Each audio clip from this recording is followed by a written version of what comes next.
Pode, Wellington. Bom, pessoal, bom dia a todos e todas. Obrigado por comparecerem a esse evento, pequeno evento aqui, que faz parte do Dia Nacional de Luta a favor da Previdência Pública. É uma luta, estava conversando agora ali na entrevista, que é fundamental para quem está aqui hoje na ativa, para quem está aposentado e principalmente para as pessoas que vão se aposentar no futuro e os jovens.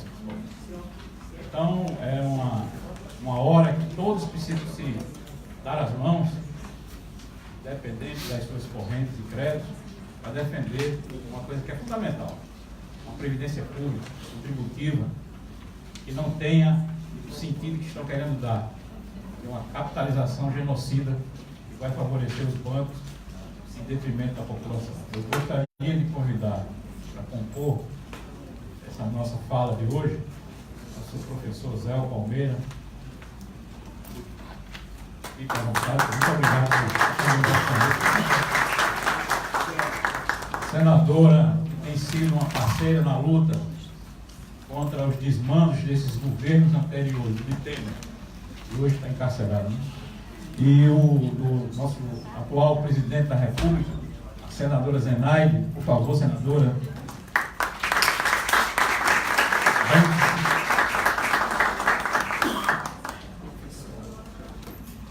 A nossa vice-presidente, a professora Gilda, mas vai ficar.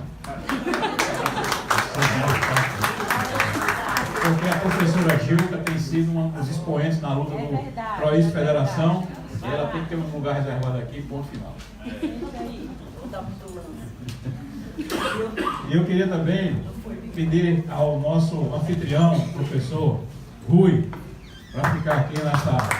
Agradecer a Rui por ter conseguido nesse auditório. Eu sei que aparentemente é um espaço pequeno, mas eu digo a vocês que é o primeiro espaço e a primeira forma de interação que o adulto sindicato está fazendo. Nós vamos fazer, nós já providenciamos isso, pedindo a todos os diretores de centro que façam conselhos de centro abertos e extraordinários para tratar dessa temática. Então a gente recebeu 5 respostas e nós vamos sair pela universidade explicando aos professores o sentido dessa reforma da Previdência na vida laboral deles, na vida futura dos estudantes e professores. Então, eu agradeço mais uma vez e passo imediatamente a palavra para o nosso convidado, o professor Zé. Antes, Zé, eu queria que a nossa senadora desse as nossas boas-vindas.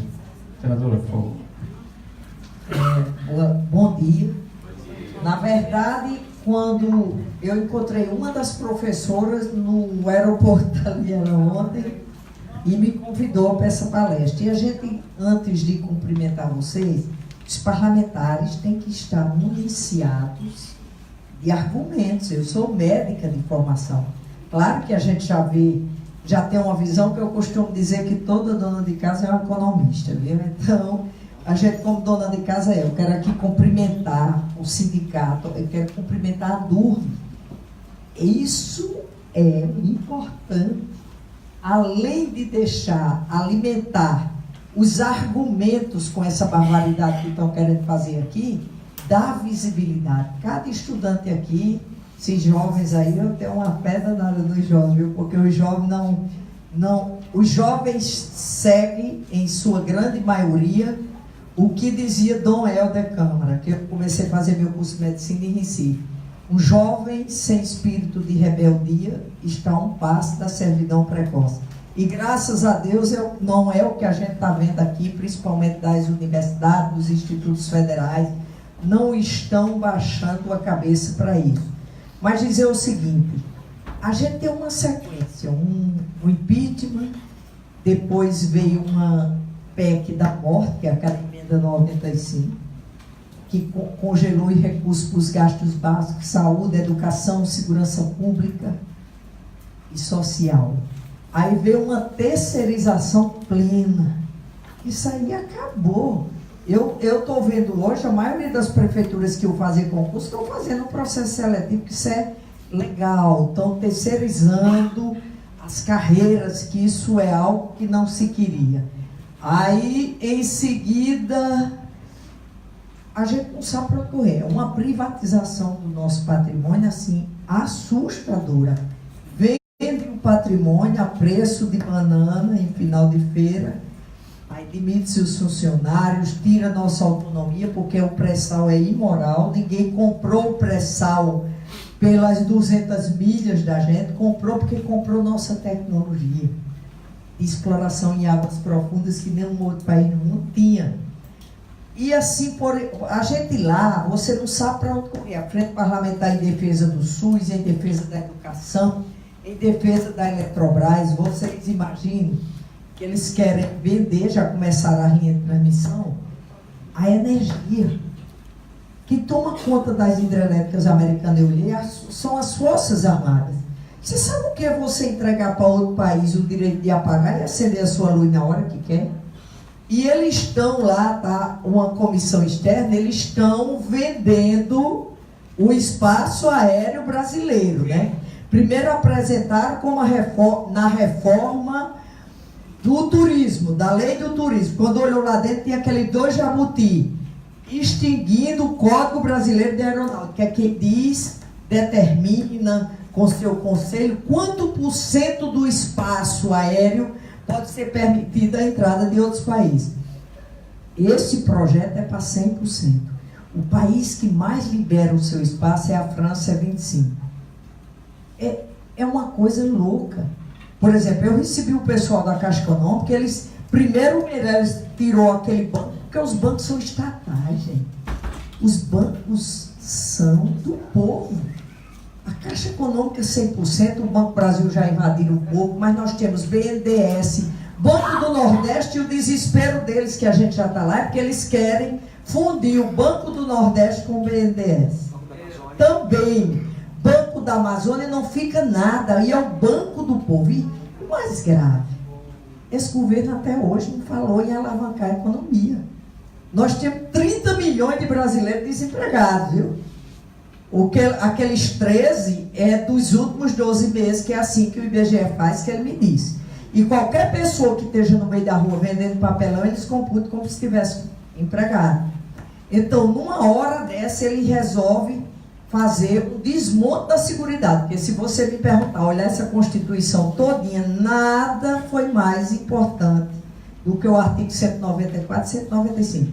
Eles tiveram uma sensibilidade tão grande, né? Que criaram e no seguinte regulamentaram dizendo de onde ia tirar. É isso que eles querem. Então, quem vai alavancar a economia é investir no setor que gera emprego e renda.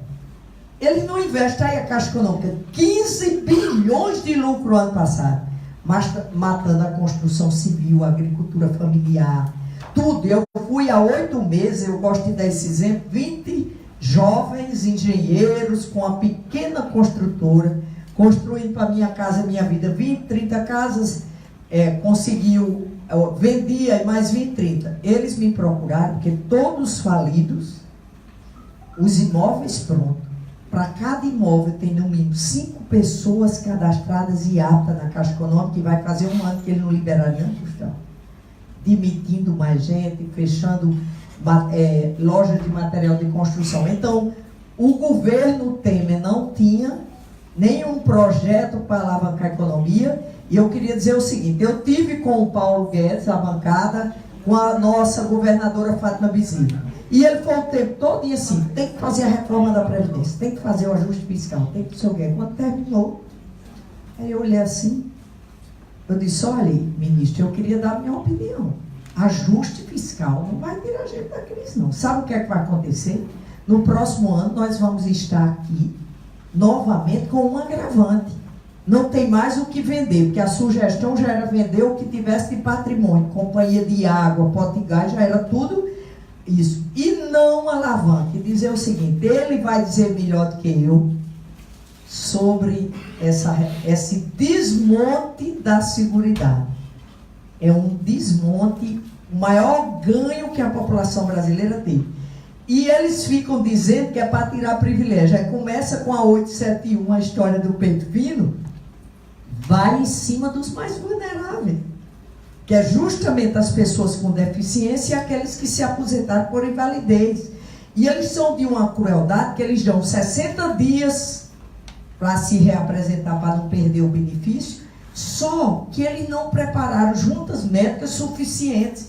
Eu encontro os cadeirantes, as pessoas com deficiência intelectual, doutora Zenaide, pelo amor de Deus, você imagine, para você conseguir um neurologista pelo SUS e até particular. Então esse povo está perdendo o benefício e morrendo de fome, gente. Quer dizer, isso é de uma crueldade que é assustadora e ainda vem propor. O Paulo Guedes disse assim, tem muita gente que quer se aposentar, que quer o benefício começar com 60%, só com 40%. Isso tudo é porque muita gente não quer trabalhar. Eu digo, ofereça o salário mínimo com carteira assinada. O cinismo que diz, a crueldade com que não se olha para as pessoas, ninguém olha o ser humano. E outra coisa, mas o mérito maior, desde o início eu notei, é a educação. Porque eles estão tirando os recursos da educação pública, porque eles sabem que é a única maneira de evitar o apartheid.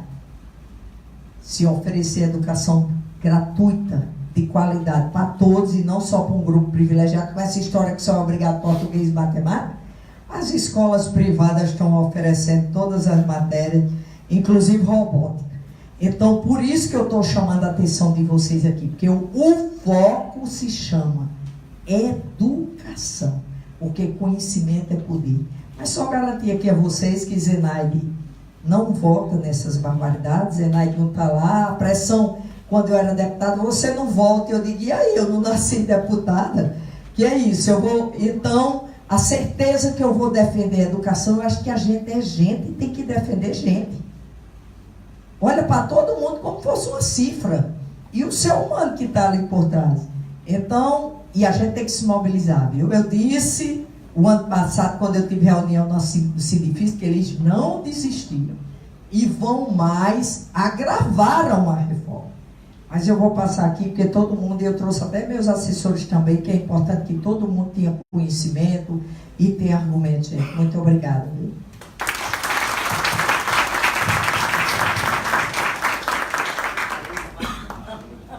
Bem, bom dia todos e todas, e quero agradecer a Dulce, ao professor Rui pelo convite, dizer da satisfação de ficar ouvindo aqui a senadora Zenaide. Eu queria passar amanhã tudo aqui, porque eu acho que ela transborda sensibilidade e isso é o que nós mais necessitamos nesse momento, né? Então, e agradecer pela presença dos colegas, docentes, alunos, alunas, trabalhadoras aqui do serviço público. Dizer que este é eu vou ficar aqui, até em razão da complexidade e também do número de informações, eu vou trabalhar alguns slides, não com todas as informações da reforma. Acho que muita gente veio aqui querendo saber o que é que ela está inovando, mas assim, de antemão deixando aqui a minha inquietação em relação ao objetivo principal dessa reforma.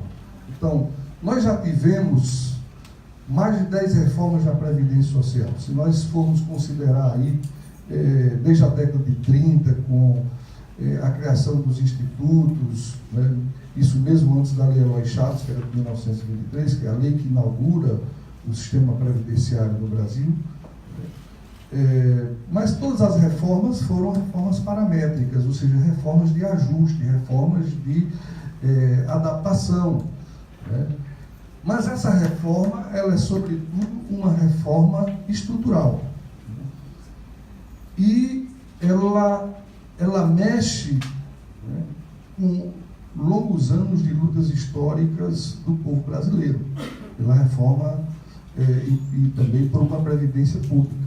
Nós tínhamos uma previdência durante mais de 60 anos que não incluía todos os brasileiros. A gente sabe que a previdência, quando ela começa em 23, ela incluiu somente algumas categorias, os ferroviários, depois os bancários, os marítimos, os comerciários.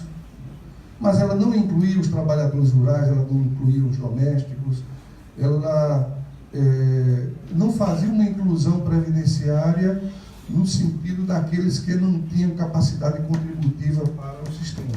Então, o maior marco da luta democrática que nós temos na história do Brasil foi a construção da Seguridade Social. Por quê?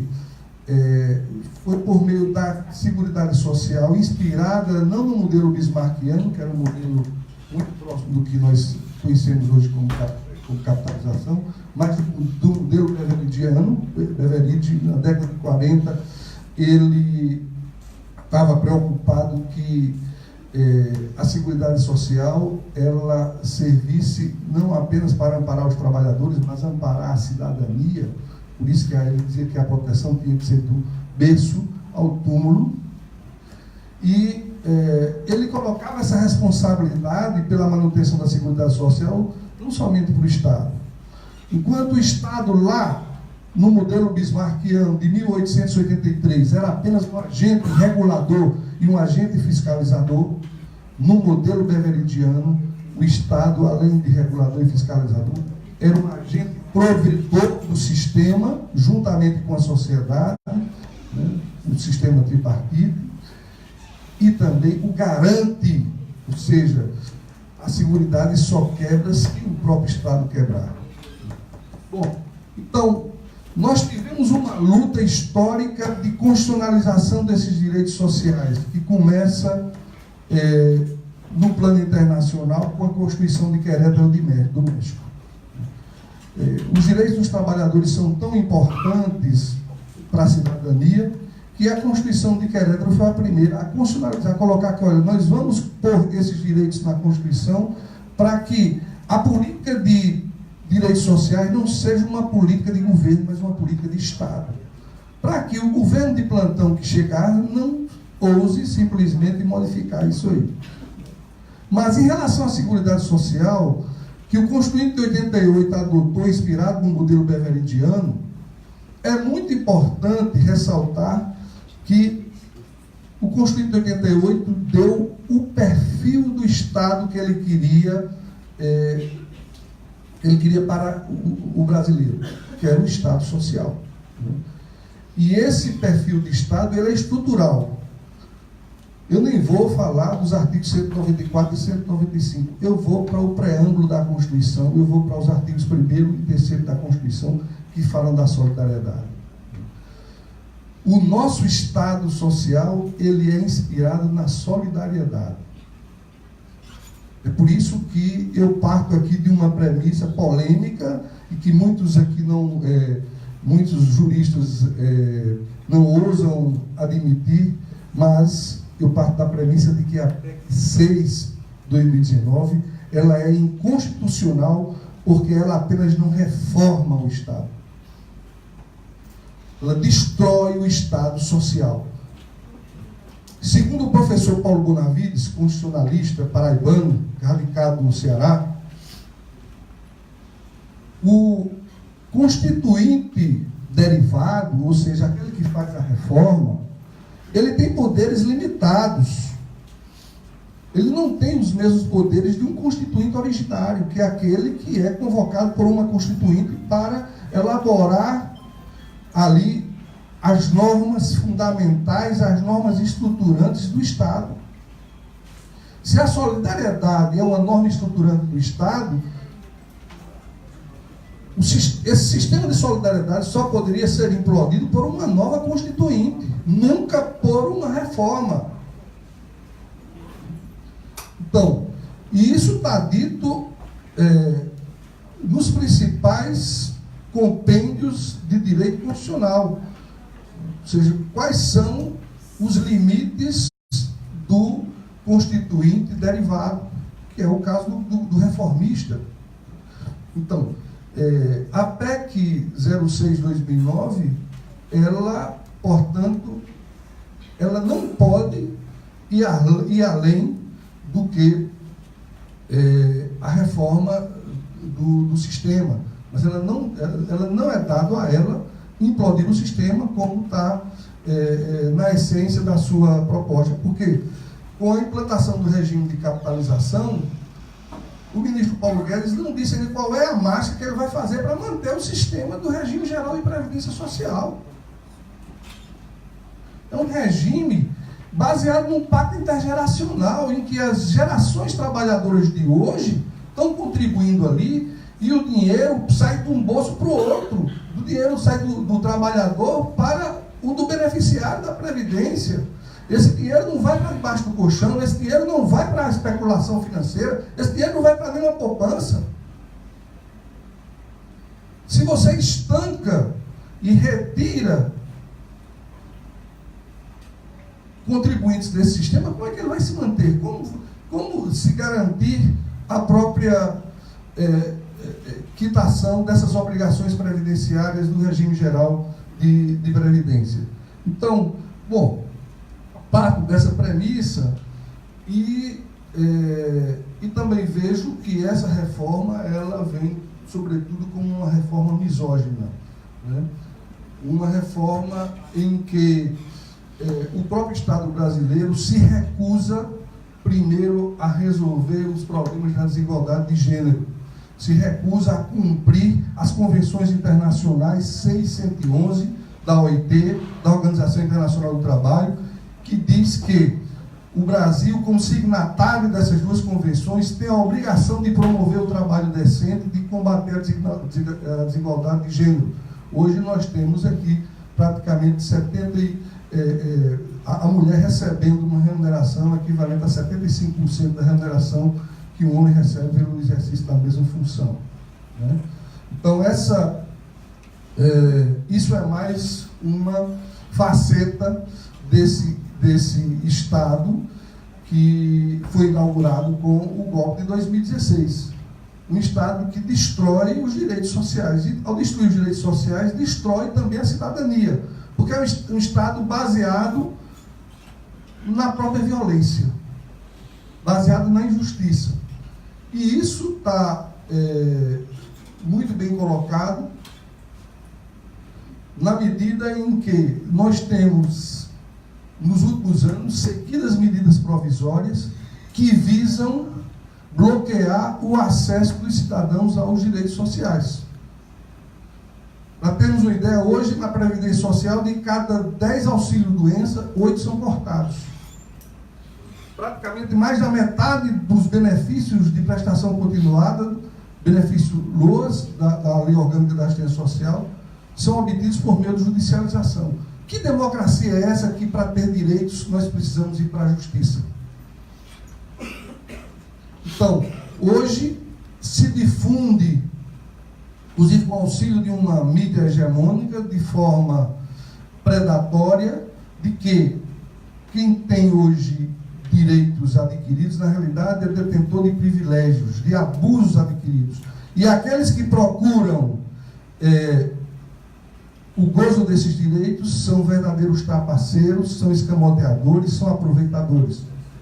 Então, tudo isso nos coloca diante de um desafio, que é o desafio da disputa das narrativas. Foi construída toda uma narrativa de que esse Estado é um Estado que até hoje albergou somente privilegiados, né? Então, nesse sentido, a gente vai perceber que a reforma proposta pela PEC 06/2019, ela não enfrenta esses privilégios, né?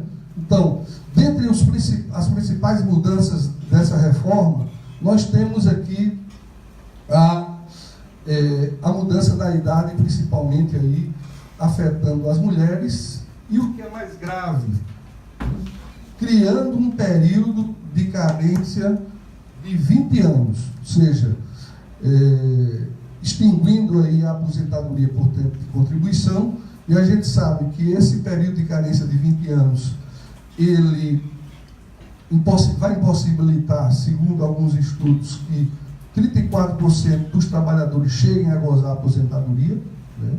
Porque ninguém tem uma economia de pleno emprego para ter aí um acesso contínuo ao mercado de trabalho e contribuir, né, durante 20 anos. Há até estudos do DIEESE que mostram que, em face da rotatividade, aqueles trabalhadores que têm uma inserção no mercado de trabalho, mas que, em razão da rotatividade, ao invés de eles contribuírem por 12 meses no ano, eles contribuem, em média, por 9 meses. Né?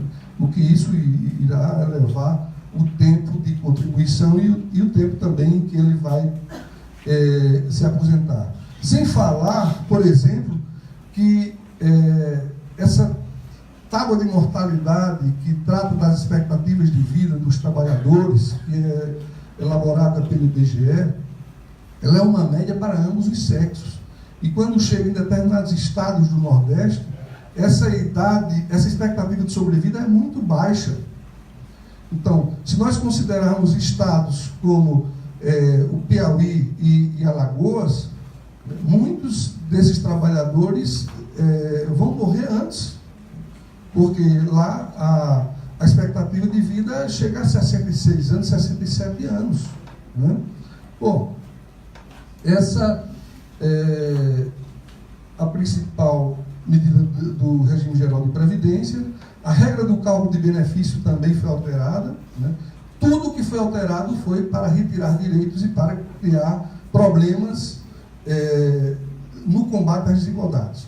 Né? Então, nós temos hoje uma RMI, ou seja, a renda mensal inicial do benefício, é fixada em 80% dos maiores salários de contribuição. Né? Ou seja, se dispensa, no cálculo do benefício, dispensa aqueles 20% dos menores salários, geralmente corresponde ao salário do início de carreira, salários em que o trabalhador não tem lá ainda um patamar salarial elevado, não tem um reconhecimento profissional, mas agora não. Agora se considera a média de todos os salários de contribuição. E com isso, para ele ter direito à integralidade, ele tem que contribuir por no mínimo 40 anos. Né? Então, ou seja, a regra geral é que ninguém vai se aposentar mais com integralidade. Né? Então, em relação ao servidor público, no regime próprio de previdência social, a idade mínima passou a 65 anos para homens, 62 para as mulheres, igualando aí, adotando a convergência de regime. Com 25 anos de contribuição, 10 anos de efetivo exercício no serviço público e 5 anos no cargo. Né? E algumas regras para quem ingressar, regras que não são observadas de transição para quem entrou antes, porque quando há elevação da idade, há aí também uma ofensa ao princípio da proteção da confiança. Né? Ora, se teve uma reforma em 98, teve uma em 2003, e a cada reforma dessa tem uma regra de transição, e você cria sempre uma regra de transição para criar obstáculos e impedir que o servidor atinja o efetivo gozo da aposentadoria, e isso vem, de certo modo, segundo a jurisprudência, inclusive do Supremo Tribunal Federal, o princípio da proteção da confiança fere a boa-fé, né, e fere aí, de certo modo, o princípio da razoabilidade que está esculpido na Constituição Federal. Né. O que eu considero muito grave também foi a reforma da Previdência em relação ao trabalhador rural, já que aqui houve uma elevação para as mulheres de 55 para 60 anos, né?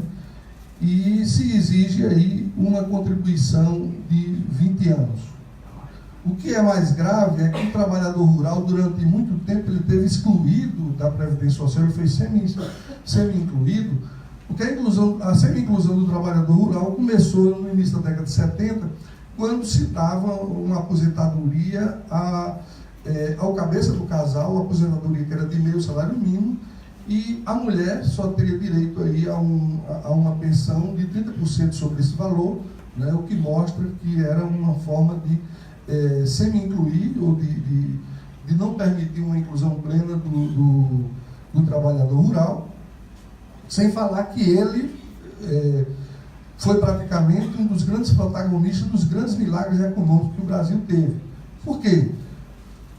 Porque o cálculo do salário do trabalhador urbano sempre dependeu daquilo que era a produção do trabalhador rural.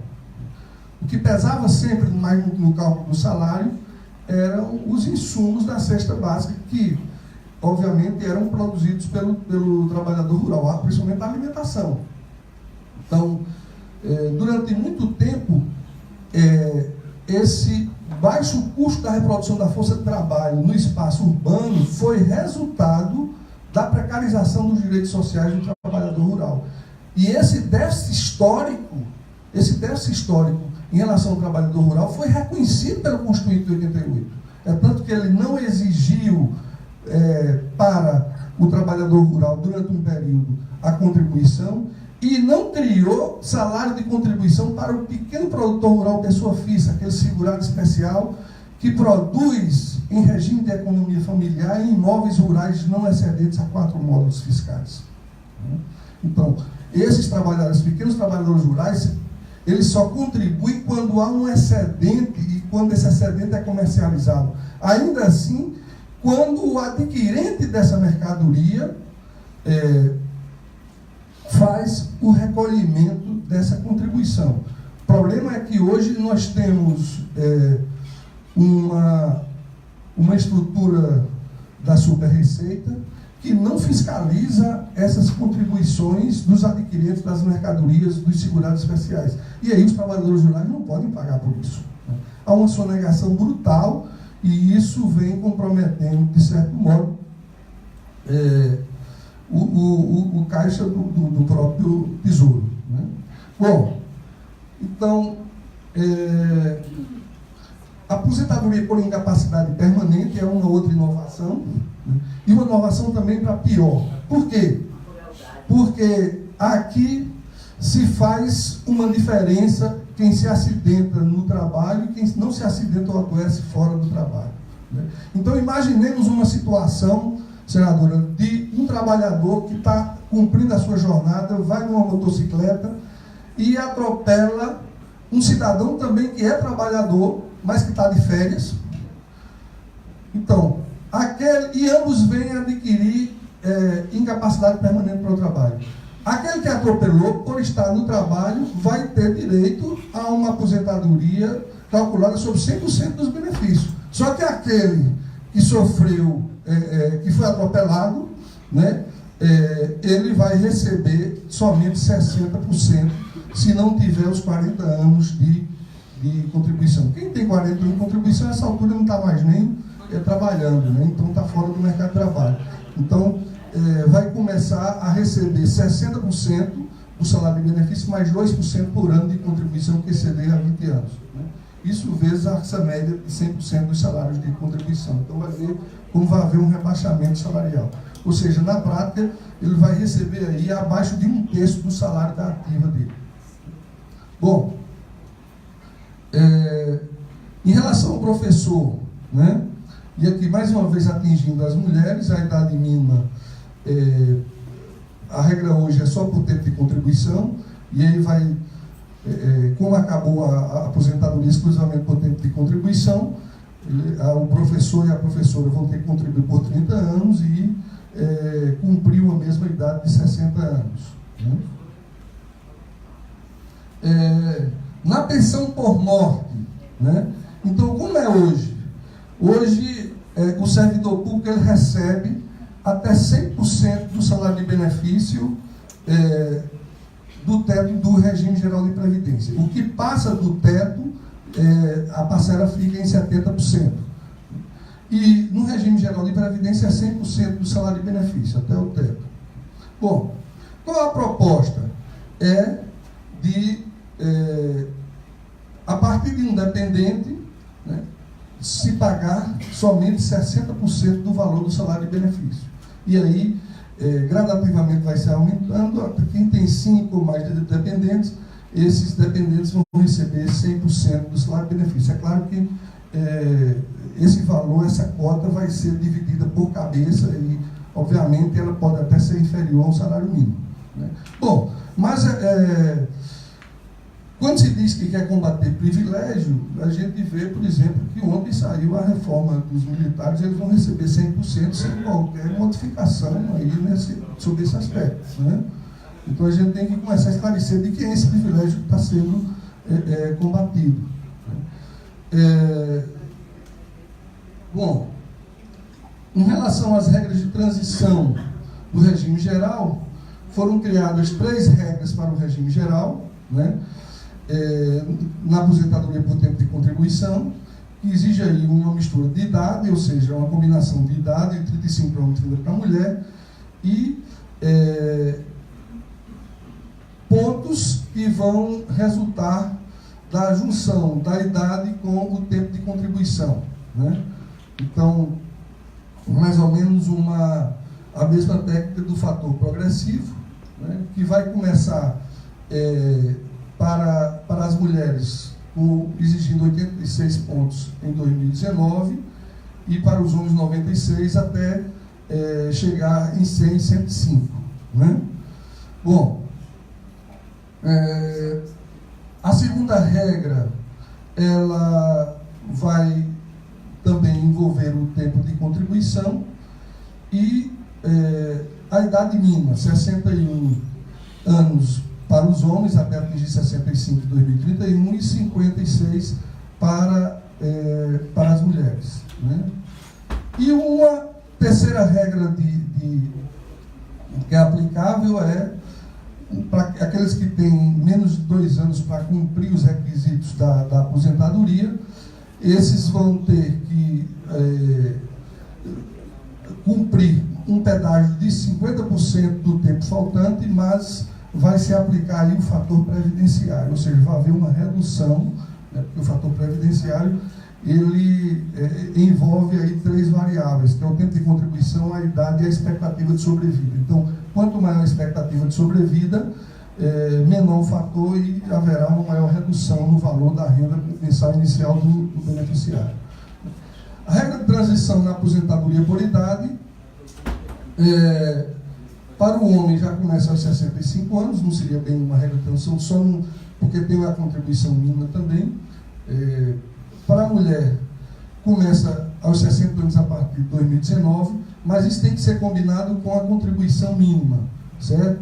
15 anos de 2019 até chegar a 2029, em que todos têm que ter pelo menos 20 anos de contribuição, né? Bom, essa regra de contribuição, de transição do regime próprio de previdência, eu considero a mais, eu digo a mais prejudicial para os servidores, porque ela já parte aí de uma idade mínima elevada. Veja que as outras reformas, a partir de 53 anos, 48 anos, essa aqui já parte de uma idade de 61 e 56, né? E nós temos aí algo que eu não trouxe, que é a reforma militar, né? E que cria vários direitos, reestrutura a carreira. Eu conversando, isso aqui é do jornal Estado de São Paulo de hoje, né?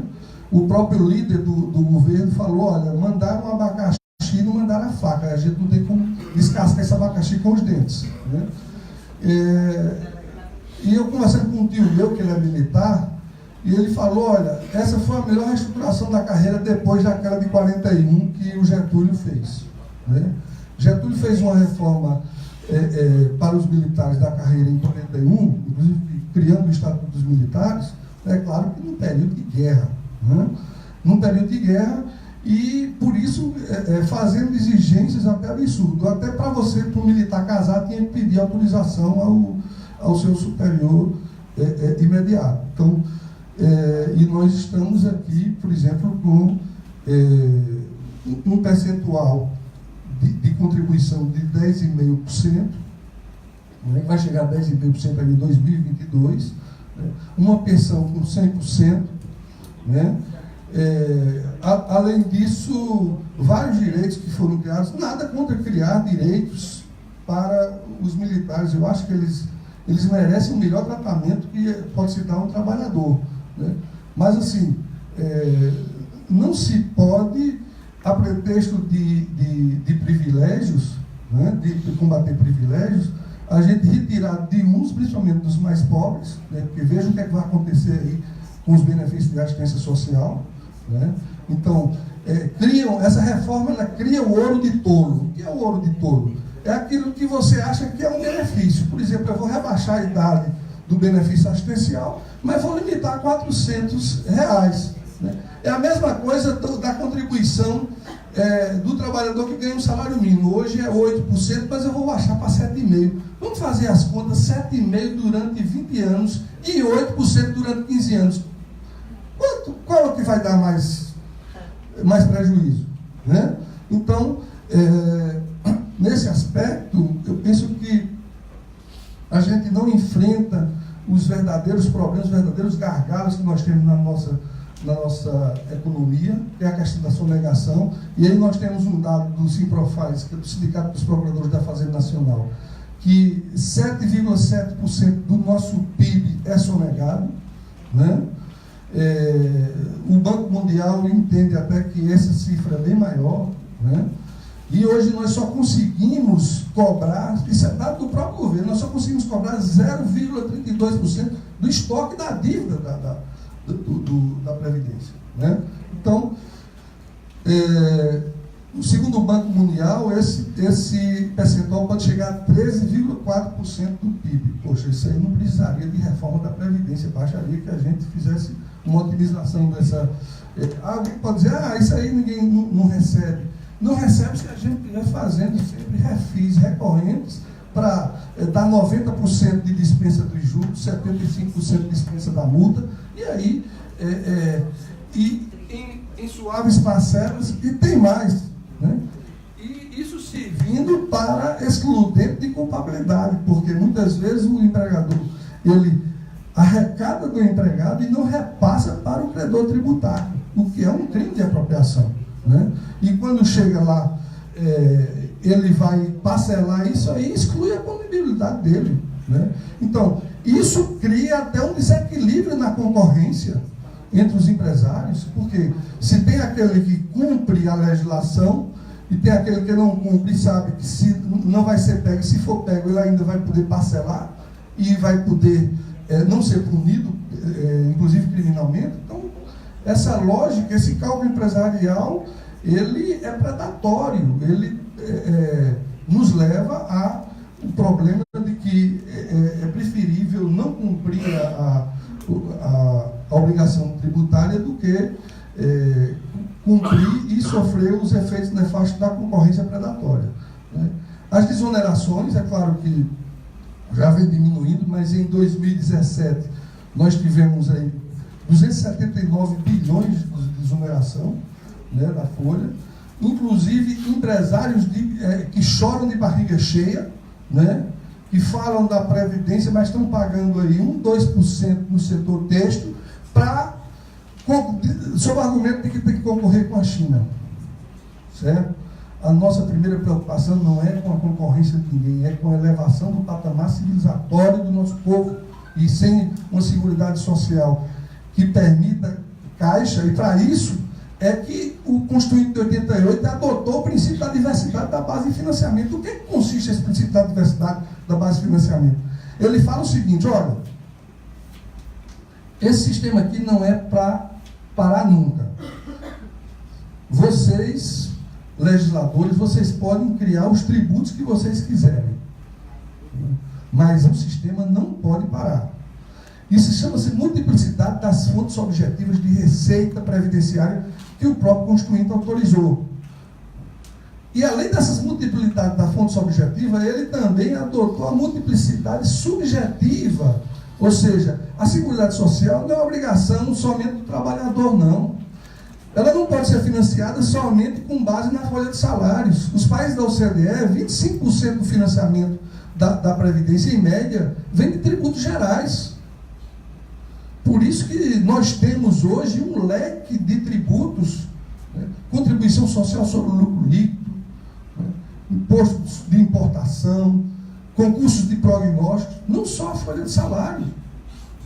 É justamente para permitir que o sistema ele continue se expandindo, porque isso é um desejo do Constituinte, porque isso vai trazer a elevação do patamar civilizatório do Brasil.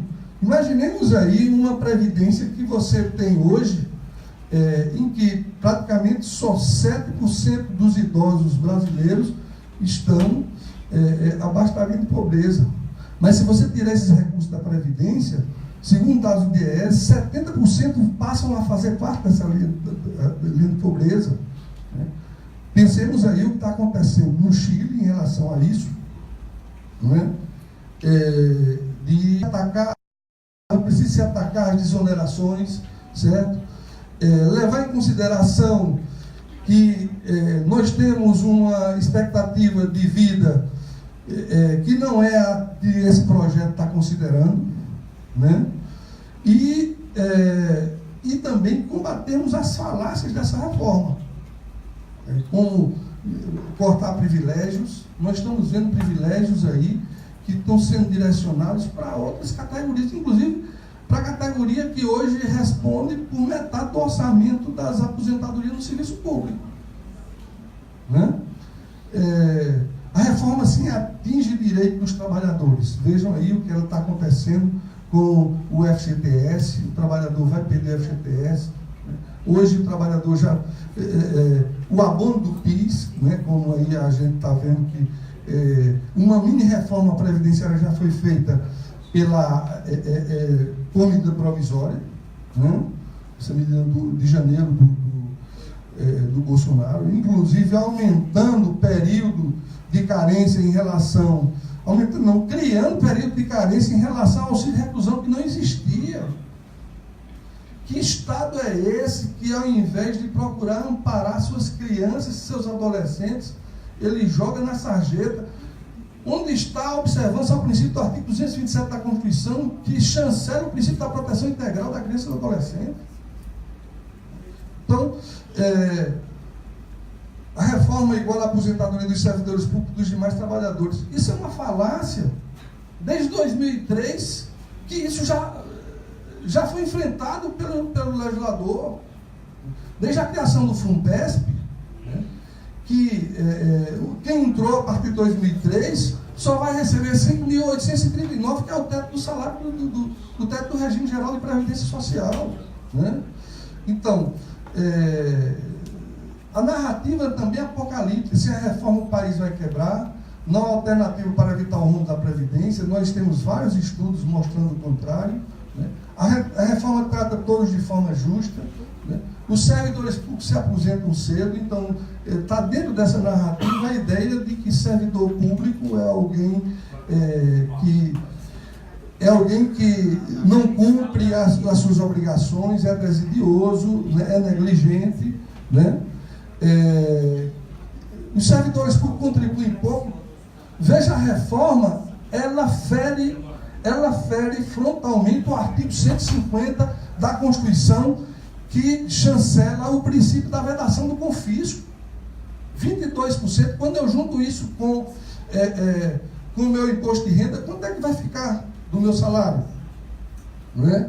Então, o artigo 150, ele diz que os tributos eles devem ser cobrados levando em consideração a razoável capacidade contributiva. Então, viola a capacidade contributiva. E, nesse sentido, já tem decisão do Supremo, uma liminar do ministro Lewandowski, reconhecendo que a nossa Constituição ela adota o princípio da vedação do confisco, e não foi nem com 22%, não, foi em relação à alíquota de 14% dos servidores públicos. Né? Então,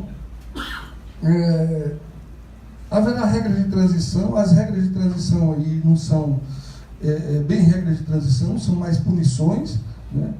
E sem reforma não haverá dinheiro para a saúde e a educação. A gente sabe muito bem que isso é uma falácia, assim como a senadora colocou no início, né, a emenda 95, que congelou por 20 exercícios financeiros, né, os investimentos em bens primários, né? Mas que não tocou nos bens financeiros, só nos bens primários, né? Isso mostra que essa reforma, acima de tudo, ela expressa um conflito distributivo, né? Ou seja, há uma elite que se interessa em abocanhar parte do orçamento da União, parte das riquezas nacionais, né? E isso só nos leva a uma conclusão, né? Que essa reforma é uma reforma para banqueiros. Eu digo que ela não interessa a todas as frações do capital, né? Eu mesmo, se eu fosse capitalista de indústria ou de comércio, né, eu jamais iria me empolgar diante de uma reforma dessa, né? Principalmente sabendo que 72% dos municípios dependem dos recursos da Previdência Social, né? Então, eu concluo aqui minha fala reiterando a inconstitucionalidade, porque ela altera uma estrutura que só poderia ser alterada pelo Constituinte, né? A necessidade de uma auditoria da dívida.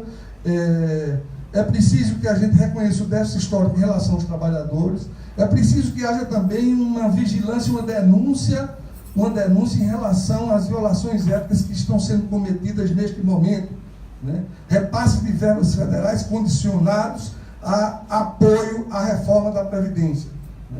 E aí a gente tem que ter a coragem de enfrentar isso aí por meio da política. Não há problema da política, a gente resolva fora da política, né? Tem que se resolver falando quem está se locupletando do Estado e quem está violando a ética nessas relações, né? E aí, principalmente, a gente compreender quão misógina essa reforma e quanto a população brasileira ela necessita se organizar, né? Eu acredito, uma coisa que o professor Boaventura de Souza Santos ele diz, o único espaço que ainda não foi colonizado é o espaço das ruas, né? Então, é pelo espaço das ruas, e eu faço essa observação porque em 2017 nós tivemos aqui uma demonstração de cidadania muito forte no país, quando nós fomos para a rua, quase 40 milhões de pessoas, e falamos, nós não queremos essa reforma da Previdência. E olha que era até uma reforma mais branda do que essa aqui, né? Nós não queremos. E esse reflexo foi tão grande que isso também interferiu no processo eleitoral, né? É claro que tem outras variáveis, mas a gente vê que mal o povo começou a conhecer essa reforma. Ontem eu estava lendo nos jornais e dizia que metade da população não aprova essa reforma. Já começou por aí, né? Então, por isso que o nosso desafio é debater, é conhecer, é divulgar, né? E, sobretudo, o desafio de lutar, né? Os direitos, como a cidadania, foram resultados de uma luta histórica, né? E aí eu lembro, hoje é o Dia de Defesa da Previdência, eu lembro uma reivindicação que foi feita por aquelas mulheres da New Cotton, de 1857, 129 mulheres que foram carbonizadas com os fardos de algodão, mas que estavam defendendo a construção desses direitos. Em honra à memória dessas mulheres e de todos os trabalhadores que sucumbiram, que nós temos o dever histórico de continuar lutando pela nossa cidadania e continuar lutando por uma sociedade mais justa e mais solidária, como diz o artigo 3º da Constituição. Então, diante desse desafio, vamos avante e muito obrigado.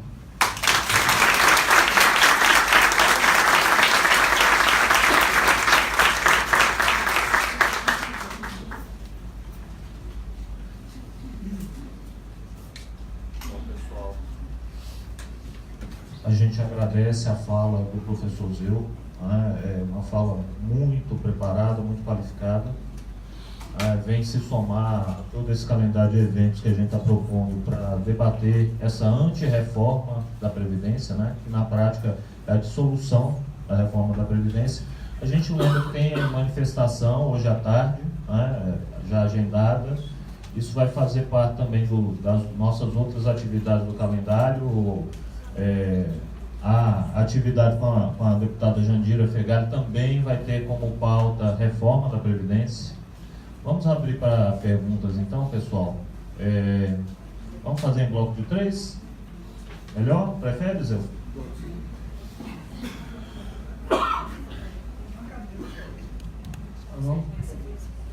Bom dia, bom, eu sou a professora da FRN. Quero chamar a atenção para um detalhe da forma, particularmente na transição, também a senadora, de que existe um detalhe que ele vai atingir boa parte dos professores da FRN, em geral. Os professores, em particular das federais, porque nós sabemos que durante um bom tempo não houve concurso, né? E que então muita gente entrou no serviço público tardiamente. As regras de transição são transição, mas não são transição. Pelo seguinte item. Vou tirar o óculos. E agora, na transição para o regime geral, não são mais 10 anos de serviço público, se exige mais 20. Isso então atingirá, até onde eu me lembro do documento da que eu li, boa parte dos professores da terceira geração, como era no documento, até onde sei também da quarta. Eu sei melhor a da terceira, porque eu sou atingida por essa situação. Então, eu vou dar o meu exemplo, eu vou falar até a minha idade aqui, porque eu não conto com ninguém, mas aqui. Eu logo terei, em junho, 67 anos. Eu passo da idade de longe da forma da Previdência. Eu tenho, nesse momento, 34 anos de contribuição. Portanto, também passo de longe das nossas regras. Mas a regra que impulsa que eu tenha que ter 20 anos de contribuição não me permitirá aposentar. No dia 31 de julho de 2019, eu tenho 10 anos de serviço público. Porém, se a lei é promulgada, boa parte dos meus colegas, inclusive, estão aqui, não podem mais se aposentar. E mais, do jeito que está aí, eu tenho que trabalhar mais 10 anos. E mais 10 anos, são 77, eu só teria a condução. Então, esse dado, que ele é pequeno, ele passa despercebido. E eu faço questão, depois quero conversar com a senhora, senadora, eu disse em Brasília, porque eu não falo exemplar. Se é promulgada essa lei, porque eu li a lei, eu estou com ela aqui. Se é promulgada a lei no dia 30 de julho de 2019, eu estou condenada a não ter aposentadoria. Então, essa PEC, ela é cheia de, como eu disse, armadilhas. E como são muitos problemas, esse está passando despercebido. E lembro, então, e gostaria, já pedir a Bruno, que se faça um levantamento do número de docentes da UFRN que está nessas condições, e deveria ser feito nas federais. Imagina o serviço público, mas nas federais não é mais claro, porque muita gente entrou no serviço público tardiamente, no meu caso, porque nós éramos impedidos pela condição. Seria útil fazer um levantamento do projeto Reúne, porque é pelo projeto Reúne que muitos docentes entraram aqui. E muitos docentes entraram tardiamente, então estarem impedidos de aposentar por esse pequeno item da transição. É isso. Tem outra pessoa? Eu só queria dizer aqui o seguinte, ela disse que é detalhe. Quem está fazendo essa reforma é alta periculosidade, inteligência acima do normal, e ele deve saber disso aí, porque quando apresenta isso aí, não tenha dúvida, gente. É impressionante. Por exemplo, a reforma trabalhista só tinha 7, não tinha nem 10 itens. Quando o Rogério Marinho pegou, ele desmontou. E a reforma, como ele falou aqui, a primeira reforma que era apresentada por o Temer, era bem menos grave. Mas agora, ele com certeza não se preocupe, que a gente normal não viu isso. Mas o que tiver de detalhes que possa prejudicar, porque eu faço uma pergunta, de repente os trabalhadores e os servidores públicos são marginais, são satanizados. Peraí, gente, como ele falou aqui do capital, às vezes eu discuto lá com aquele pessoal do agronegócio, eu digo, como é que vocês passaram a ver aquele homem e aquela mulher o dia todo no sol quente no campo, apanhando frutas para vocês ter uma vida na abapesca, vocês, sua família, criar um patrimônio até a 10ª geração. Isso, E são essas pessoas que são seus inimigos. Então é difícil da gente. E como ele falou aí no capitalismo, a gente não tem nem capitalismo. Porque o capital, por exemplo, a Espanha, ela tem uma renda mínima, que é bem mais social do que a gente da Bolsa Família. Mas quando o governo, na crise de 2008, quis tirar, foram os empresários que foram lá e não permitiram, porque disse, vai jogar esse mesmo valor, quem vai comprar a nossa mercadoria? Porque isso é tão burro, porque se você tira o poder de compra dos trabalhadores, o comércio não vende, a indústria não vende e o governo não arrecada. Eu não sei que raciocínio é esse. E eu dei até aqui uns dados para ele, que o que se faz com a Seguridade é uma coisa louca, né? A maior renda individual desse país, a arrecadação, se chama COFINS, e ela está lá como um dos itens de financiar. E o governo todo ano abre o orçamento da Seguridade Social. Isso vai para a gente do Congresso, os PLNs. E retira tantos bilhões para botar em marketing, comunicação, não sei o quê. Com a DRU, que é aquela desvinculação que ele pode pegar o orçamento e 30% do orçamento o presidente bota onde ele quer. Agora eu não vou deixar de dizer, é onde ele quer, mas precisa passar por a gente. Então o poder se chama Congresso. Faz a lei, aprova a lei. Se o presidente vetar, ainda pode derrubar. Diz qual o salário do trabalhador, quantas horas vai trabalhar, com que idade vai se aposentar. Qual o poder do presidente da República? Isso aí. Negociação de emendas, cargos. Mas o poder se chama Congresso Nacional. Se existe, o povo tem que pressionar isso. Diz qual é o alimento e o medicamento, pode ir para a prateleira para você. Passa pela comissão da gente, tem que passar pelo Congresso para você adquirir. É poder demais para a população não ter um olhar assim diferenciado, olho vivo, porque eu chamo a atenção, porque a gente vê mais assim, arraigado, o olhar para o prefeito, o vereador, até para o governador. Mas para o deputado federal, esse ano teve uma certa diferença. E o senador é como se fosse distante. Desculpa entrar, mas eu te fiz uma promessa. Toda vida que eu pegasse no microfone, chamava a atenção do poder do Congresso. Defina até quem vai morrer, elucidando que eu digo. Porque quem votou naquela emenda 95, a PEC da morte, o que é que foi aquilo? O que é que foi aquilo? Você que já morre hoje, de morte evitável por falta de recursos, morra por mais 20 anos. Foi isso que foi dito. E foi por isso até que o partido me puniu. Porque eu disse isso lá e viralizou e todo mundo viu. Porque o que foi dito foi isso. Morre hoje por falta de recursos, e morre muitos, morre por mais 20 anos. E foi bom você dizer, depois mostra esse detalhe que eu quero dar visibilidade.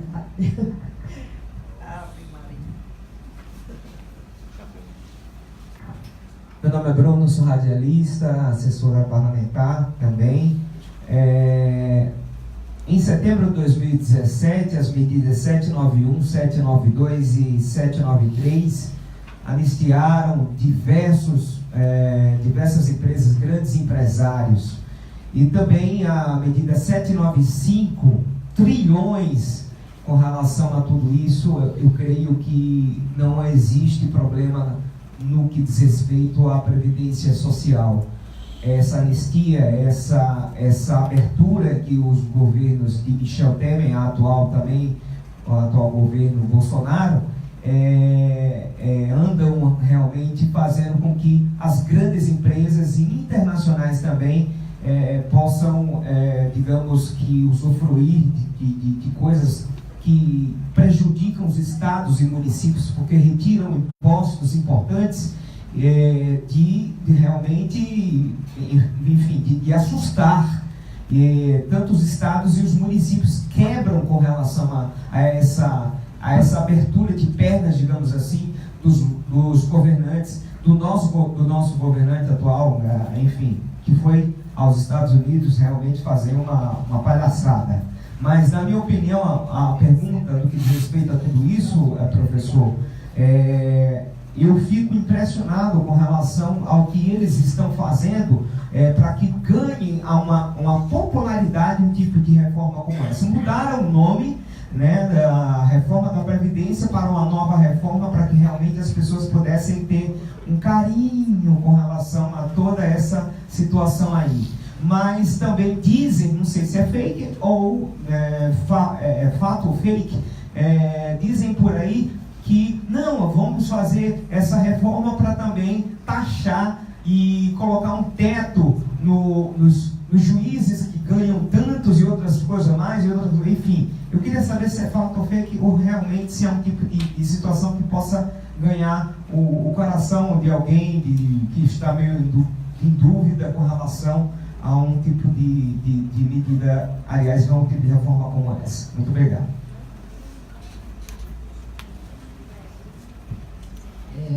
Boa tarde, bom dia, né? Eu só queria dar algumas informações importantes. Eu estive agora em Brasília, nós participamos como sindicato, várias entidades, numa audiência pública convocada pelo presidente da Comissão de Direitos Humanos, que é o Paulo Paim, e ontem foi quinta, né? Quarta-feira foi o dia de lançamento da Frente Mista Parlamentar em Defesa da Previdência Social. E assim, passaram muitos deputados, né, pelo lançamento. O que a gente sente, o que o próprio presidente da comissão, acho que a senadora também tem essa impressão, é que os próprios parlamentares apoiadores do governo, eles estão com muita dificuldade de defender, né? E aqueles que defendem, eles ficam muito incomodados diante dos questionamentos que se faz, né, sobre essa proposta. Então, assim, as entidades estão começando a chamar a população.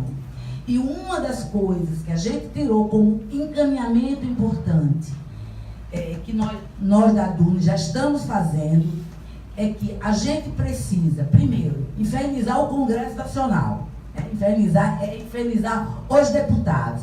Então, a gente tem que ter uma ação em Brasília e tem que ter uma ação local. Como é essa ação local que a gente está construindo? Por exemplo, aqui, a gente enviou um ofício para o coordenador da bancada do Rio Grande do Norte. Nós esperamos que eles nos atendam e a gente quer discutir com a bancada do Rio Grande do Norte, de senadores e deputados, qual é a posição. Que a gente já sabe a posição da senadora Zenaide, a posição do senador João Paulo Prado, a gente já sabe a posição da deputada Natália Bonavides, mas a gente quer saber dos demais. Então, isso é uma ação importante, a gente pressionar localmente e montar outdoor e fazer vídeos, porque a gente precisa pressionar onde toca, né? Onde é mais sensível para o político, a base dos seus eleitores. Nós precisamos mapear. O professor Wellington fez isso no ano passado, ele mapeou aonde os deputados tiveram maior índice de votação. Então isso é importante para pressionar, ver na base de cada um o que vai acontecer. Essa é a primeira coisa.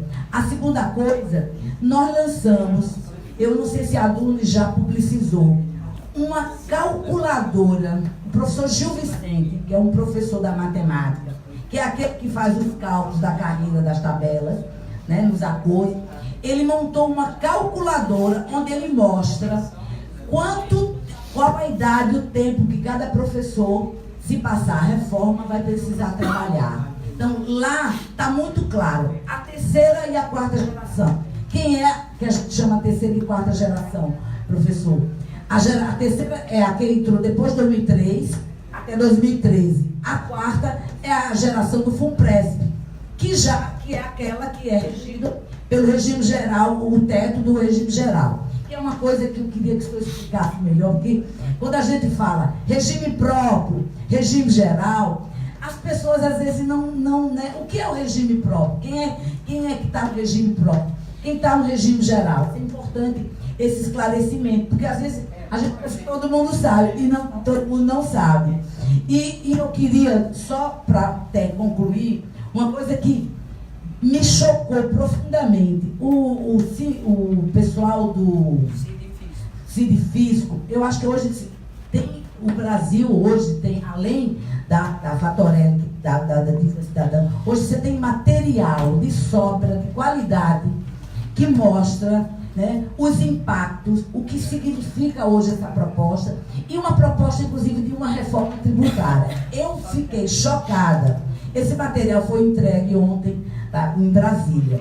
Gente, o que eles querem nessa reforma, que vai atingir mais de 35 milhões de pessoas que ganham entre 3 salários mínimos, se a gente tivesse uma alternativa para tributar as pessoas com mais de 40 salários mínimos, você ia arrecadar 1,1 trilhão, atingindo apenas 750 mil pessoas.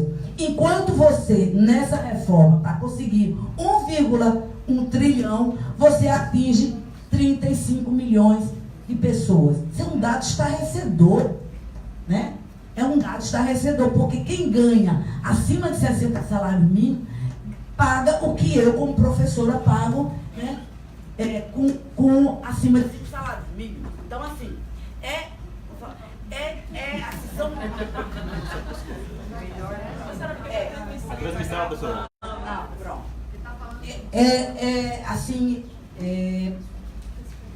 inadmissível. Uma outra coisa que é inadmissível, e aí eu sou professora de educação básica com um conjunto de professores que estão aqui, né?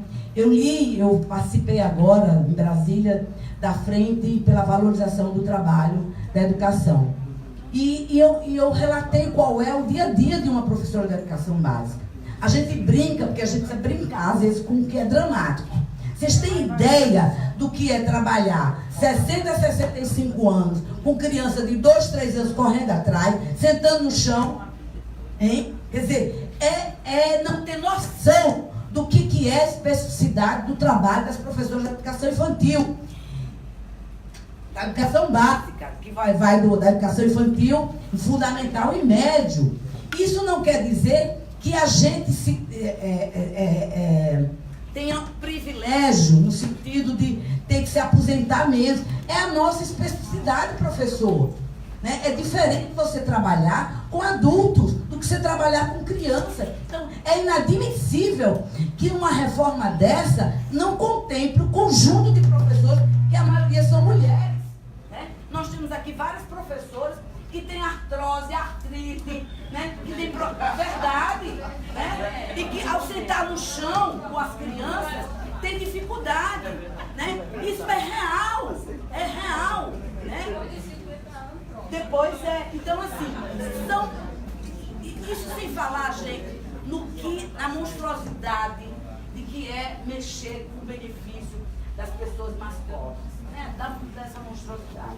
Enfim, só para dizer que o sindicato, né, está atuando, né? A gente vai estar em Brasília com todas as demais entidades, a gente tem conseguido reunir as entidades para a gente estar lá nos estados e em Brasília infernizando o Congresso Nacional, né? E tem um outro dado que o professor lá da frente, no dia à tarde, ele levantou o seguinte: um dos elementos dessa reforma é que ele altera, ele invade a competência do judiciário e dos legislativos. Então, na hora que o Congresso abrir mão, votando essa proposta, ele não vai ter mais o direito de legislar sobre seguridade, sobre previdência, porque tudo vai ser feito a partir do executivo. Isso que tipo de Estado é esse? Né? Então, tem muitos aspectos da reforma, por isso que o professor coloca aqui, é estrutural, muda a concepção de Estado brasileiro, né? De Estado. A gente vai entrar, e aí duas pessoas que tiveram do Chile e da Argentina, a situação do Chile, cuja reforma, essa proposta, onde o Paulo Guedes estava, hoje o idoso está se suicidando e vive com a metade do salário mínimo, que é isso que vai acontecer no Brasil. A Argentina, eles fizeram uma mobilização, muita repressão, e não conseguiram barrar a reforma. Mas a situação da Argentina é um pouco diferente em relação ao Chile. Então, essa proposta foi apresentada no Chile e as pessoas sabem o que aconteceu no Chile. E foi Paulo Guedes. E foi o Paulo Guedes que estava lá no grupo. Então, assim, são essas questões que eu acho que a gente fica muito revoltada. Eu toda a vida que... Olha, eu vou ter que sair só pedir licença, mas é o seguinte, o que ela quis dizer aqui do mais grave, que aqui o nosso professor vai dizer, é desconstitucionalizar, tirar da Constituição que precisa de um quórum privilegiado, um quórum que precisa de mais de 300, na hora que ele transforma em PLC, acaba. E a capitalização, que eu queria só o que me chamou a atenção na capitalização. Não, aqui é o quê? O patrão, o trabalhador e o governo. Aí eles querem que você sozinho, que até agora eles não mostram, se o patrão vai contribuir também. Não tem isso. Então eu perguntaria, quando você adoecer, ou quando você for tirar licença maternidade, como vai ser? Porque vai ser você sozinho pagando uma previdência ou uma poupança. Que se tiver algum tumulto econômico no mundo, você vai ganhar menos que o salário mínimo. Não tem nada de bom e realmente eu não sei, viu? Aí eu vou pedir licença aqui, porque ele entende mais das leis do que eu. Mas ainda bem que a gente capta isso aí, né? As maldades, tudinho. Obrigada aí pela atenção.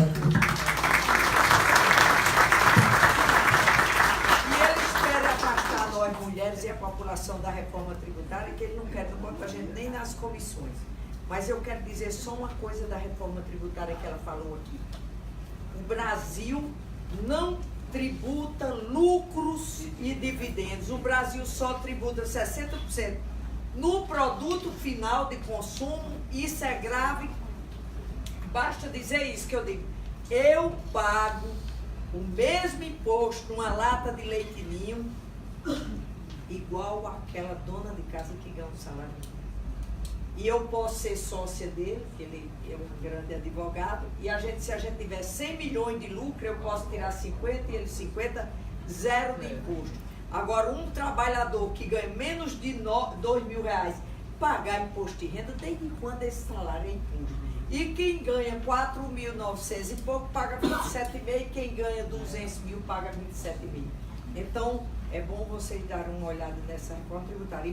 E a gente tem como conquistar a população. Às vezes eu estou fazendo minha feira, que eu faço minha feira, eu digo, olha, essa lata de leitinho que eu estou comprando aqui para minha neta, eu estou pagando o mesmo imposto, o meu salário de senadora, do que a senhora que tem um salário.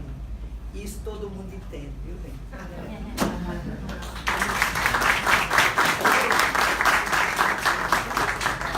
Bem, então, eu vou começar pela primeira fala da senadora. Ela disse que é um grupo de alta periculosidade, né? Ontem o Onyx Lorenzoni, ele deu uma entrevista enaltecendo o Augusto Pinochet e dizendo, olha, como foi bonito Pinochet, foi preciso um banho de sangue, mas ele fez a reforma. Pois é. Então, isso mostra a periculosidade de que, né? E assim, isso por ocasião de uma visita do presidente ao Chile, e o presidente sequer, olha, e aí eu achei muito bacana, o presidente do Senado chileno, ele recusou-se a receber Bolsonaro depois desse comentário dele do Lorenzoni, ao dizer assim, você deveria ter pelo menos respeito pelas famílias que perderam seus filhos, pelos jovens que foram torturados, pelos assassinatos que foram cometidos e os corpos nunca foram encontrados. Então, isso comoveu profundamente a classe política chilena. Isso mostra assim, que nós estamos diante de pessoas que têm sensibilidade zero, né? Mas eu concordo com o que foi dito, nós temos uma tributação regressiva, e a tributação básica nossa é sobre o consumo, quando deveria ser sobre o patrimônio, né? E aí, eu acho que a senadora não disse, mas sobre lucros e dividendos, os empresários pagavam tributos até o governo FHC, pagavam 15%. E depois foi que se retirou isso, né? Então, assim, essa reforma, ela não é boa, eu posso dizer, e não é boa nem para o capitalismo, né?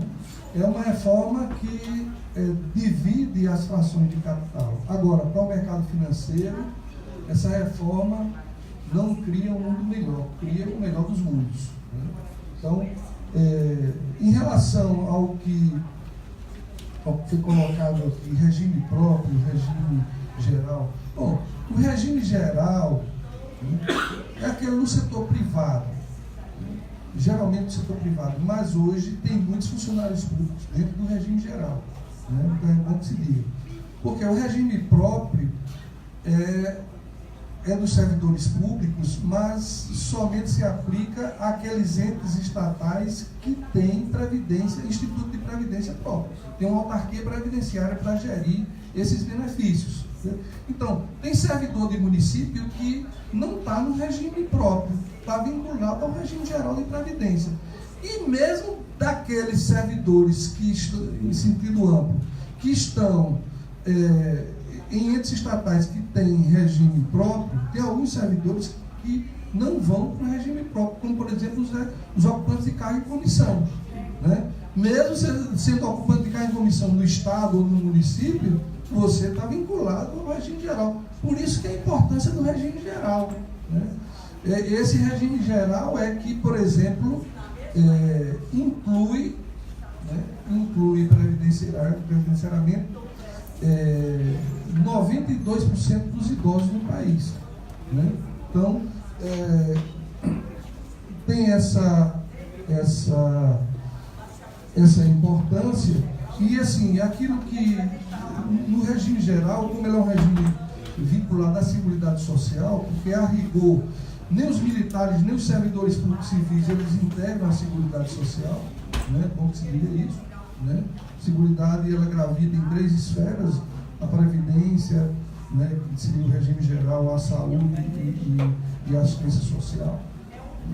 Então, mas para se construir a narrativa do déficit, se incluiu tudo, se incluiu até o militar, né? E a gente, quando sabe que para isso foi preciso pilhar a Previdência, e essa Previdência ela é tão forte que, apesar dessa pilhagem, ela sobrevive, né? Porque a gente sabe que uma das...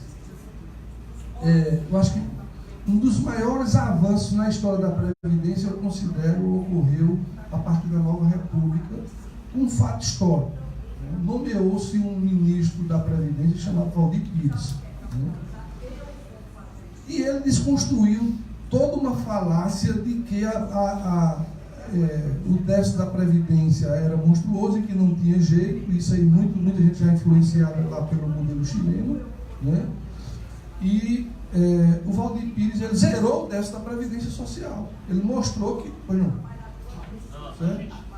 Então, certo. Então é isso que eu quero mostrar, assim, que a gente tem essas narrativas e a gente tem que se preparar, de certa forma, debater para enfrentar isso, porque é muito difícil.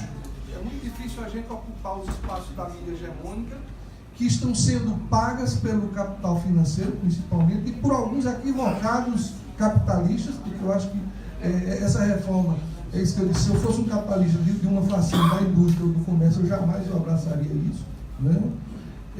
Então, esse desafio, sobretudo, ele comporta o embate teórico, o embate da preparação para a gente, principalmente, sensibilizar e conscientizar as pessoas da necessidade de, se for preciso, ir novamente às ruas, né, e passar o recado para o Congresso, né?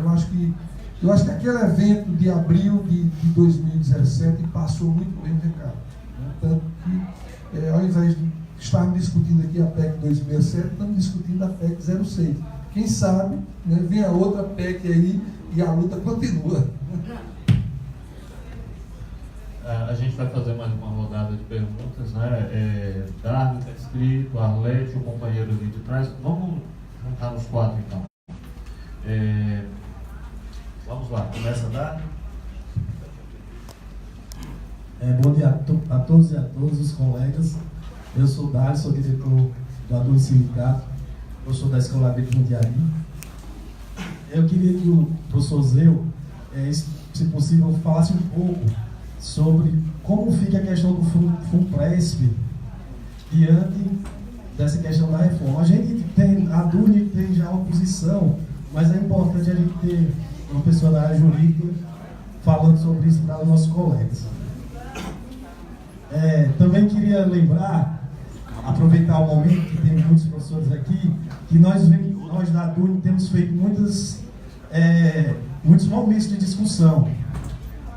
Agora nós estamos com essa demanda urgentíssima da Previdência.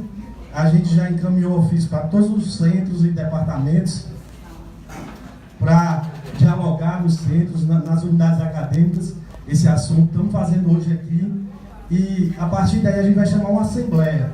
E é muito importante que todos nós estejamos presentes nessa assembleia para discutir esse assunto e outros que estão na nossa porta. Porque, no nosso ver, né, nós somos os representantes, mas quem mobiliza é a base.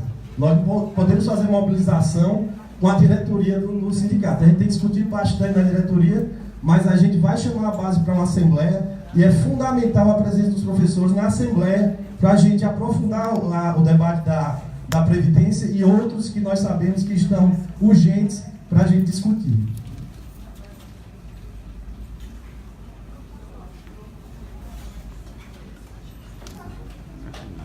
Bom dia a todos. Primeiro, parabenizar a Zé Wayne, que é uma plena concordância com a sua fala. Não sei se o que eu vou colocar você já abordou, porque eu cheguei um pouco atrasada, mas me parece, bom, eu tenho uma compreensão de que a proposta ela é ruim como todo, mas me parece que o elemento mais importante e que talvez esteja passando despercebido é desconstitucionalizar a Previdência. Porque aí nós desmontamos todo o pacto construído na Constituição de 88 e transformamos tudo para a lei complementar. E aí salve quem puder, porque vai depender de uma maioria ocasional. Bom, se o contexto é esse, e é isso que eu acho que a gente tem que se mobilizar, porque é muito mais grave do que sua idade, é muito mais grave do que isso, porque isso é um padrão de proteção que é criado para a sociedade. Como é que fica a ideia que, por exemplo, muita gente acha que tem direito adquirido hoje? Então, o tal direito adquirido também pode deixar de ser adquirido, me corrija se eu estiver errado, se daqui a um ano tiver uma nova proposta de alteração de lei complementar, porque você está colocando tudo para lá, e aí você acabar com o tal direito adquirido e mudar completamente a regra. Então, isso é importante ser esclarecido, porque isso também é mobilizador. Eu penso que, somando com você e a sua fala do Boaventura, eu não sei se a gente tem que ir para a rua. Eu acho que a gente não devia sair da rua, porque acho que essa é a questão. Porque isso é o que faz pressão, isso é o que sinaliza. E é importante que as pessoas entendam que a Previdência não é só a minha idade que está em jogo. É toda uma questão de sociabilidade e de civilidade que está sendo posta em prática. É claro que o capital financeiro está de boca aberta esperando o grande mercado que vai ser criado com a venda de seguros, que não terá garantia nenhuma, e isso tudo implica, e é preciso ter uma linguagem bem fácil para que as pessoas entendam de fato. Acho que há uma conjuntura, quer dizer, que o próprio governo nos ajuda no sentido de provocar tanta confusão e tanto desastre de articulação, e a prova mais evidente é que o Rodrigo Maia está, inclusive, ameaçando deixar de ser o articulador da reforma, que isso é um elemento, junto com a avaliação do próprio governo, que pode ser um elemento mobilizador. E eu acho que as entidades sindicais, apesar de sua fragilidade, todos os ataques que estão sofrendo recentemente, inclusive para receber a sua contribuição, eu acho que elas continuam tendo um papel importante, mas elas não fazem tudo sozinhas. Ou cada um entende a sua importância de sujeito da história, ou nós vamos ver essa reforma aprovada. Então, eu acho que essa questão, eu queria que você explorasse um pouco mais qual é a implicação de tirar da Constituição e ir para uma lei complementar.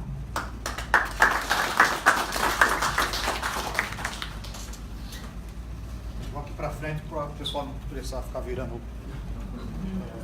Pessoal, bom dia ainda, né? Eu sou o Rodrigo, sou assessor da deputada federal Natália Bonavides. Ela não pôde vir porque ela está na rua já, né, já está participando dos atos. É uma característica da deputada, né, essa articulação. O pessoal falou na reforma da Previdência no Chile, que o Paulo Guedes participou. Só um dado que eu acho que é interessante trazer: mais de 90% dos aposentados e aposentadas chilenos recebem hoje menos de 60% do salário mínimo. A capitalização é uma coisa tão impopular que só conseguiram fazer sob o regime ditatorial do Pinochet. E aí minha fala é no sentido de trazer algumas informações que dialogam muito com o que foi falado aqui com relação à participação do parlamento na luta contra a reforma da Previdência. Natália protocolou 4 projetos de lei. Um deles muda o Código Tributário Nacional e a Lei de Execução Fiscal. Para quê? Para conceituar quem são os grandes devedores e proibir que esses grandes devedores tenham suas dívidas anistiadas. Esse é um dos projetos de lei. Uma lei que altera também a Lei de Execução Fiscal para facilitar o confisco de bens de grandes devedores. Outro projeto de lei altera o Código Penal para evitar um ponto que o professor falou. O cara sonega, aí vai lá e depois meio que pede perdão. É uma coisa bem Moro, né? Ah, desculpa, eu me arrependi do Caixa 2. Né? Moro passa pano. Então a gente tira a extinção de punibilidade. Se o cara sonega e vai lá e diz depois, eu soneguei, desculpa, eu vou pagar, e faz lá um meia-culpa, ele não vai responder mais processo criminal. A gente apresentou um projeto de lei alterando isso, fazendo com que essa extinção de punibilidade deixe de existir. Né? Então, queria só passar para vocês esses projetos, né? Queria que a senadora estivesse aqui ainda para já pedir o apoio dela quando for ser votado. A gente sabe que é difícil passar, infelizmente. E com relação à capacidade de articulação política do governo, eles têm a capacidade de articulação política de um saco de batatas. Então, o líder do governo na Câmara dos Deputados tentou fazer uma reunião, não conseguiu reunir os próprios aliados, a base aliada deles, ele não conseguiu reunir. Então, é um ponto que para a gente é importante a gente ter isso em mente e trabalhar em cima disso. A base está se esfacelando, a prisão de Temer ontem mostrou que realmente os caras estão desesperados. Parabenizar a todos, parabenizar a Dulce, dizer que o mandato da deputada federal está disponível para a gente conversar. E aí um questionamento que eu queria fazer é só o seguinte: se o professor acha que é interessante que sejam apresentadas emendas ao projeto, ou se é interessante realmente a gente bater de frente e não dialogar. Certo? Muito obrigado a todas e todos. Bom dia, gente. Sou professora do Centro de Educação. É mais uma dúvida, professor. Quando você falou aí do regime geral e regime público, civil, próprio, né? Eu sou leiga, realmente, totalmente leiga. Então, o legislativo e o judiciário fica fora disso? Ou faz parte desse regime também? Como é? Porque realmente eu fiquei em dúvida. E uma outra coisa que agora já do rapaz que acabou de falar, ele falou, eu tenho dúvida dessa fragilidade do governo. Porque na minha cabeça, a prisão de Moreira Franco é uma forma de pressionar o presidente do Congresso. Ele é genro, né? É genro de Moreira Franco. Eles podem não ir pela liderança, mas não pela safadeza, pela pressão, pela coação.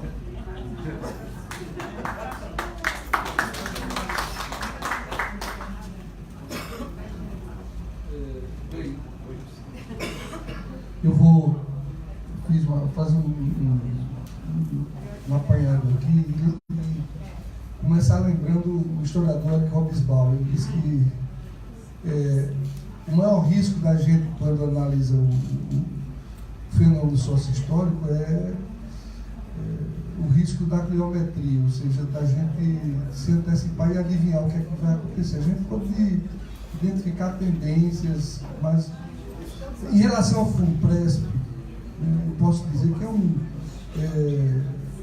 é um fundo criado para gerir a previdência complementar dos servidores públicos, né? Ou seja, o servidor público que quer se aposentar com valor acima do teto do regime geral de previdência, ele pode buscar, ele entra no regime do FUNPRESP. Bom, mas o que eu posso dizer é que na PEC 267, o Temer já tentou retirar a gestão do FUNPRESP para o setor privado.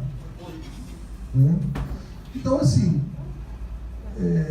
aquilo, professor Arlete, eu tinha falado aqui da Constituição de Querétaro, no México, que foi a primeira Constituição que constitucionalizou os direitos sociais. E a preocupação de se constitucionalizar os direitos sociais foi para que os direitos sociais fossem uma política de Estado e não uma política de governo. Porque na medida em que eu desconstitucionalizo, a Previdência vai passar a ser uma política de governo. O governo de plantão que entrar, ele vai, apresenta o PLC. Então, em relação ao FUNPRESP, com essa desconstitucionalização, com tudo passando para projeto de lei complementar, né, eu não tenho dúvida que ele ser engolido ou até destruído pelas administradoras de fundo de pensão. Né? Então, assim, é muito interessante a gente, quando estuda aqui no nosso grupo de pesquisa, nós temos aqui sobre direitos sociais e contemporaneidade, nós estudamos as reformas na Argentina, no México, na Guatemala e no Chile. Né? E, assim, eles alegam, em relação a isso, até a OIT lançou um documento sobre os regimes de capitalização, eles alegam que vai ter a competição, né, dos gestores aí, para saber o que esses gestores poderão, em face da competição, ofertar o melhor produto para os trabalhadores. Né? É outro de tolo aí. Então, o que a gente viu no Chile, o Chile começou com 28 administradoras de fundo de pensão, terminou com 4. Quer dizer, tem 4 hoje. Né? Então, isso é uma tendência, até um documento da OIT sobre capitalização recentemente, foi lançado agora em dezembro, eles começaram a divulgar, fala disso. Então, a desconstitucionalização, sim, é muito preocupante. Por isso que foi uma luta histórica dos trabalhadores, né? E que eu acho que tem que estar como uma preocupação central, né? Por quê? Porque esse governo, ele é de uma concepção de mundo que também gravita no campo do direito como algo que explora mais o lado repressivo do que o lado inclusivo. Então, como por exemplo, o Sérgio Moro como referência, né, que adota abertamente o estado do populismo penal, em que a questão social ela volta a ser uma questão de polícia, de repressão e não uma questão de acesso a direitos. Né? Então, não tenho dúvida que, tão logo seja desconstitucionalizado, a gente vai voltar à doutrina do Carl Schmitt. O Carl Schmitt, ele dizia o seguinte: a Constituição pode tudo. Né? E a tese principal dele: não existe direito adquirido contra a Constituição. Então, o que era se foi, não é mais. Né? É tal qual a ciência. Plutão foi planeta, não é mais. Né? Então, já é de novo. Hein? E já voltou novamente. Essa é a esperança, né? Então, mas isso é resultado de uma política de populismo penal e que se externaliza por um fascismo social, que é agravar o apartheid social e adotar uma concepção contratualista do direito. Olha, se está lá na lei, vale tudo, até a sacanagem vale. Né? Se está na Constituição, se a gente botou que não é direito adquirido, está na Constituição, então isso eu acho que em relação ao que foi falado os projetos de lei são muito importantes, né? Só que eu acho que a gente está passando batido em algo muito sério. Eu acho que essa Previdência, antes dela ser privatizada, ela se tornou privatizada. Né?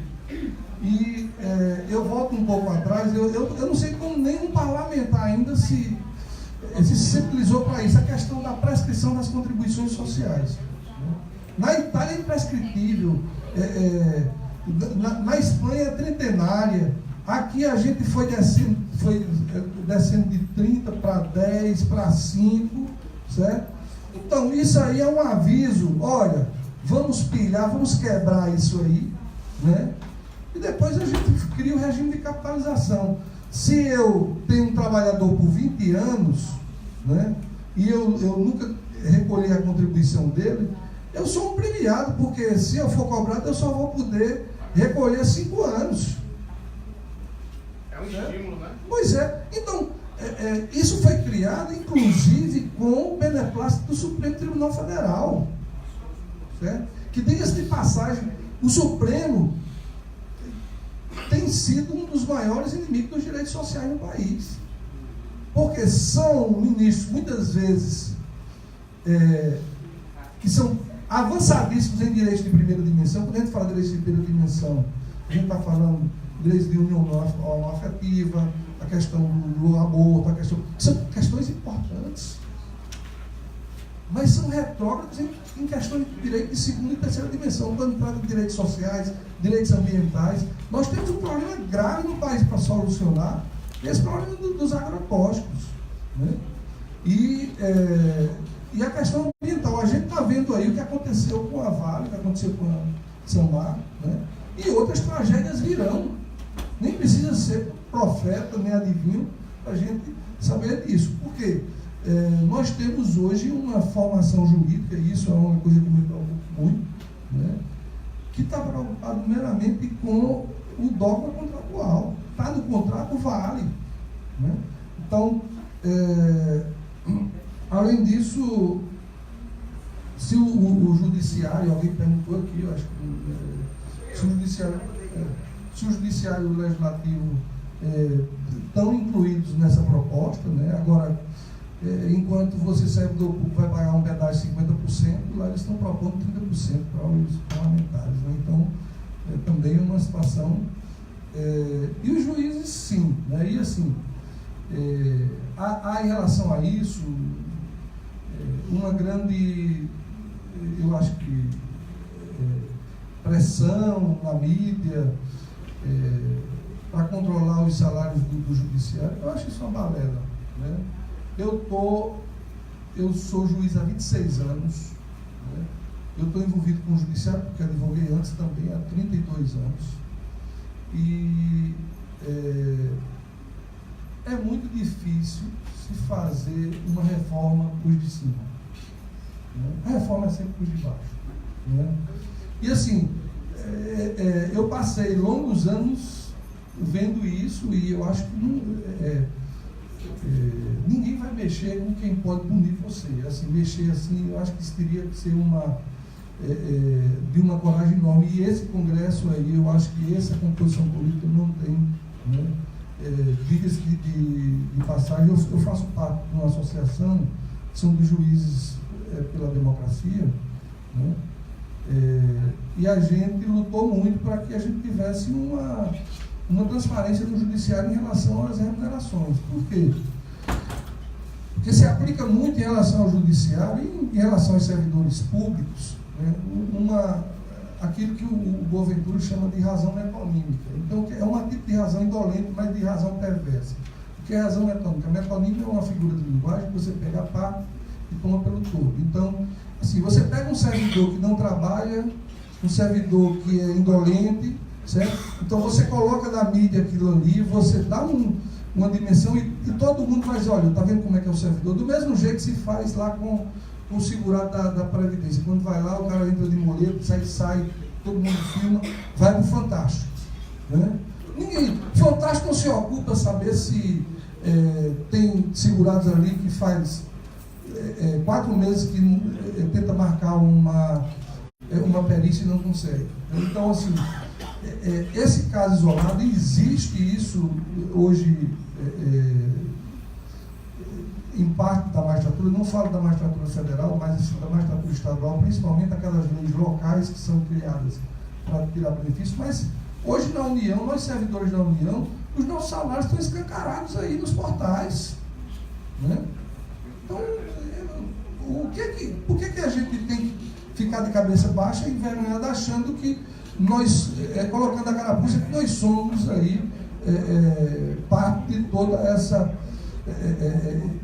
denúncia de sem vergonhice que a mídia manipula. Né? Então, nesse aspecto, vejo que a chantagem faz parte do negócio, né? Então, não duvido que esteja acontecendo isso nesse momento da aprovação dessa reforma. Está tudo muito estranho, né?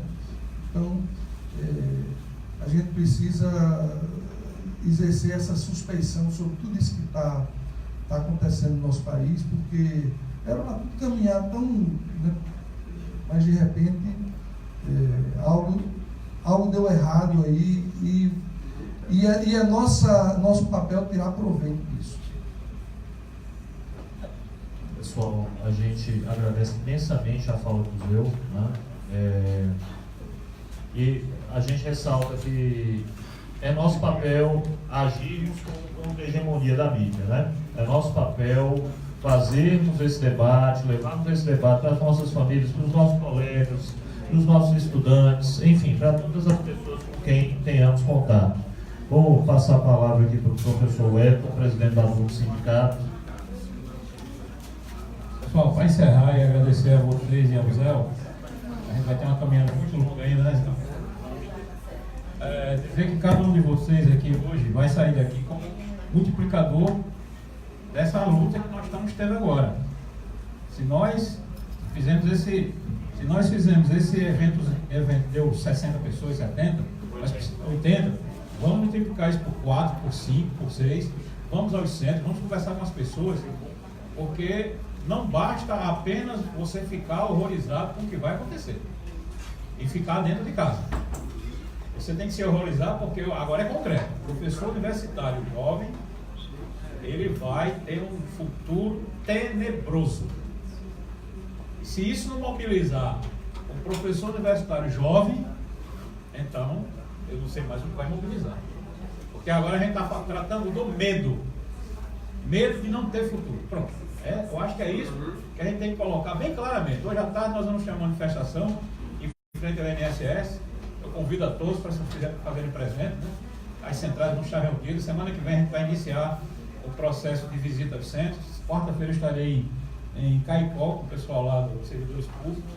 Na quinta-feira nós teremos a deputada federal Jamila Fegali aqui, do Sindicato da Terra e Democracia, e vamos fazer o que for possível, enfrentando inclusive algo que alguns não sabem, que é a MP 873, que o governo Bolsonaro tenta destruir os sindicatos com essa medida provisória. Nós, do sindicato, na luta do judiciário, conseguimos uma mandado de segurança, uma liminar, e mantivemos a situação do jeito que está. Mas é uma batalha diária, viu, gente? Não é brincadeira. Todos os dias você recebe uma notícia cavilosa desse governo, onde acabou a Secretaria Nacional da Saúde Indígena, e por aí vai. Então, muito agradecido, vamos à luta e vamos vencer essa batalha.